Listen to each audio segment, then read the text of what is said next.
একদিন মজার ঘটনা শুনেন। আলী রাদিয়াল্লাহু তাআলা ঘুমাইতে গেলেন, ঘুমের ঘরে একটা বিশাল স্বপ্ন তিনি দেখলেন। সংক্ষিপ্ত করে বলছি আমার বন্ধুরা, গভীর মনোযোগ। আলী রাদিয়াল্লাহু তাআলা স্বপ্ন দেখলেন তিনি জান্নাতে চলে গেছেন। সুবহানাল্লাহ করেন। দেখছেন সাহাবীরা কি স্বপ্ন দেখে, আমরা কি স্বপ্ন দেখি? আমাদের স্বপ্নের মধ্যে সাহাবীদের স্বপ্নের মধ্যে পার্থক্য আছে না নাই? কতটুকু? আকাশ পাতাল ব্যবধান, ঠিক কিনা বলেন? স্বপ্ন তিন প্রকার। একটা হলো স্বপ্নে নাফসানি, আর একটা হলো রহমানি, আর একটা হলো শয়তানি, ঠিক কিনা বলেন? যাক, ওদিকে যাব না, সময় স্বল্প। আলী রাদিয়াল্লাহু তাআলা স্বপ্ন দেখলেন তিনি জান্নাতে প্রবেশ করেছেন। জান্নাতের ভিতর তাকে এত সুন্দর একটা চেয়ার, এত সুন্দর একটা আসন তার জন্য নিয়ে এসেছে এবং বলা হইতেছে এই স্বর্ণখচিত চেয়ারের মধ্যে ওগো হযরত আলী, ওগো আলী কারামুল্লাহ আজহু, এই চেয়ারের মধ্যে তুমি বসো, তোমাকে এই চেয়ারটা দেওয়া হলো। সুবহানাল্লাহ। খুব মনোযোগ দিয়ে শুনবেন, দিলের কান দিয়ে শুনবেন, ডানে বামে কথা বলে সময় নষ্ট করব না আমার বন্ধু।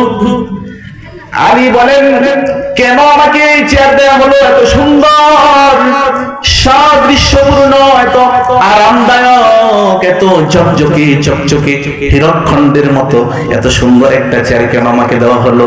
তারপর আলী রাদিয়াল্লাহু তাআলা কে বলা হলো, ও আলী, তুমি দুনিয়ার বুকে একটা আমল বেশি বেশি করতা, সেটা হলো আবু বকরকে আগে তুমি সালাম দিয়ে দিতা। আগে সালাম দিয়ে দেওয়ার কারণে আল্লাহ তাআলা খুশি হয়ে তোমাকে এই চেয়ারে সমাসীন করেছেন। তাহলে আগে সালাম দিলে কি পাওয়া যায় বলেন না? কি পাওয়া যায়? চেয়ার পাওয়া যায়। এরকম কাঠের চেয়ার পাওয়া যায়, এরকম চেয়ার পাওয়া যায়। কেমন চেয়ার? সেই চেয়ারের উপমা তুলনা দুনিয়ার কোন চেয়ারের সঙ্গে মিলে না। যদি কেউ মিলাতে চায় হবে না। আলী রাদিয়াল্লাহু তাআলা কিংকর্তব্য বিমূঢ় হয়ে গেলেন, আবেগে আপ্লুত হয়ে গেলেন, চোখ থেকে দরদর করে পানি ঝর্ণার পানির মতো বেরিয়ে আসলো। যেখানে আনন্দিত হওয়ার কথা, প্রফুল্ল হওয়ার কথা, সেখানে আলী কেঁদে কেঁদে বাকি রাত কাটিয়ে দিলেন।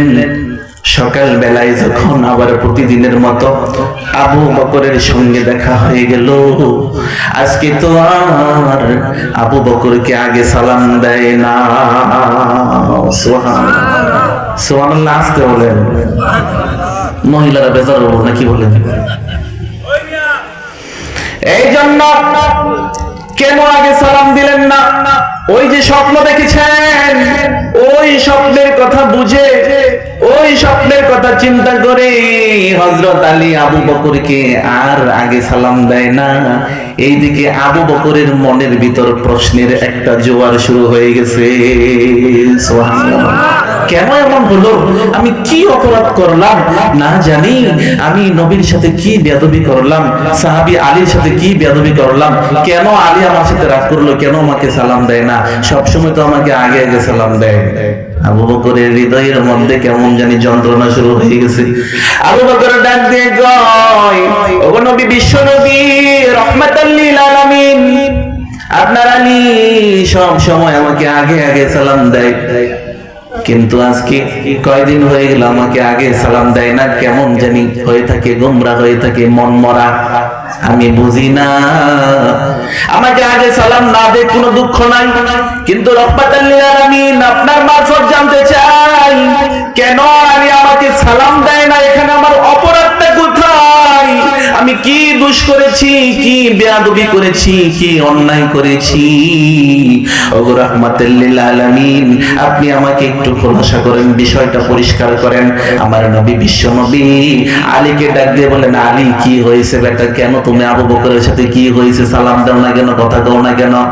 আলী দুইটা চোখের পানি ছেড়ে দিয়ে বলে, ওগো রাহমাতাল লিল আলামিন, আপনি আমাকে যত ভালোবাসেন আমিও আপনাকে তত ভালোবাসি, আবার আপনি আমাকে যত ভালোবাসেন তার চেয়েও আবু বকরকে কম ভালোবাসেন না।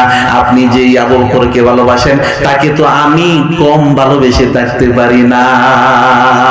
সুবহানাল্লাহ। ও আলী কি হয়েছে বিস্তারিত খুলে বলো। আলী ডাক দিয়ে কয়, ওগো নবী, বিশ্ব নবী। আলী হযরত আবু বকরকে সব সময় আগে আগে সালাম দিতাম। কেন সালাম দেইনি জানেননি?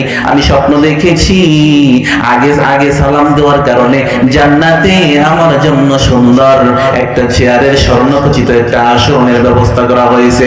এই জন্য আমি আগে সালাম দেই, এটাই এই কাজের জন্য আমাকে এটা দেওয়া হয়েছে। কিন্তু আমি মেনে নিতে পারি না, এটা কখনো হতে পারে না।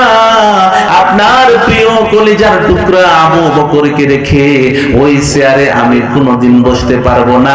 এই জন্য ওই চেয়ারে যদি আপনার আবু বকরকে রাইখা আমি আলী বৈশা যাই, চরম বেয়াদবি হয়ে যাবে। আমি বেয়াদব হয়ে আপনি নবীর দরবারে থাকতে চাই না। সুবহানাল্লাহ বলেন। আলী বলে এই জন্য আমি সালাম দেই নাই আবু বকরকে। আবু বকরই আমাকে সালাম দিবে, আর আগে সালাম দেওয়ার কারণে জান্নাতে আবু বকর ওই চেয়ারের মালিক হয়ে যাবে। আবু বকর চেয়ারে বসবে, চেয়ারের নিচে আমি আলী বসে থাকবো। সুবহানাল্লাহ। আরেকবার জোরে বলেন না। দেখছেন কেমন আদর্শ, দেখেছেন কেমন ভালোবাসা। আর আজকে আমাদের সমাজে এমন আদব নাই। মুরব্বীরা যুবকদেরকে দেখলে ভয় পায়। অনেক যুবক আছে, অনেক ভালো, আবার অনেক যুবক আছে মুরব্বীদের সামনে বসে থাকে কিন্তু বসতে দেয় না, চেয়ার দেয় না, সালাম দেয় না, কালাম নাই। এটা কেমন, এটা কি হয়েছে?